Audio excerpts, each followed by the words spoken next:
खासदार वर्षा गायकवाड यांनी राज्याच्या मुख्य निवडणूक अधिकाऱ्यांना पत्र पाठवलं। एसआयआर बाबत चर्चेसाठी काँग्रेसचे नेते चोक्कलिंगम यांच्या कार्यालयात दाखल झालेले आहेत। एसआयआर मोहिमेमुळे मतदार याद्यांबाबत अनेक शंका आहेत।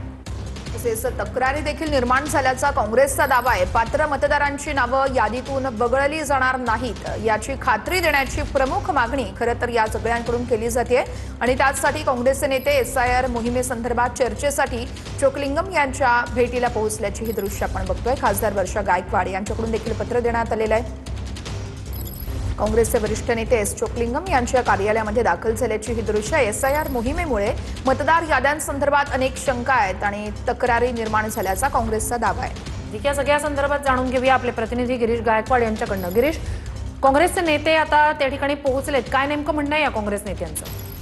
नक्कीच आपण पाहतोय की काँग्रेसच्या शिष्टमंडळाची राज्य मुख्य निवडणूक अधिकारी एस चोक्कलिंगम यांच्यासोबत एसआयआर बाबत आता बैठक सुरू झालेली आहे। जवळपास 15 मिनिटं झालेत या बैठकीला आणि मुंबई विभागीय काँग्रेस समितीचे अध्यक्ष खासदार वर्षा गायकवाड या स्वतः उपस्थित आहेत आणि माजी मंत्री नसीम खान सुद्धा उपस्थित आहेत, आमदार भाई जगताप उपस्थित आहेत आणि इतर प्रमुख जे नेते ते सुद्धा उपस्थित आहेत आणि विशेष सखोल मतदार पुनर्निरीक्षण म्हणजेच एसआयआर मोहिमेबाबत चर्चा करण्यासाठी ही बैठक बोलावलेली आहे। एसआयआर मोहिमेमध्ये मतदार याद्यांबाबत अनेक शंका आणि तक्रारी निर्माण झाल्यात असा दावा काँग्रेसने केलेला आहे। पात्र मतदारांची नावं मतदार यादीतून नक्कीच अपडेट्स घेऊ बैठकीनंतर काय होतंय या संदर्भात। तुर्तास धन्यवाद।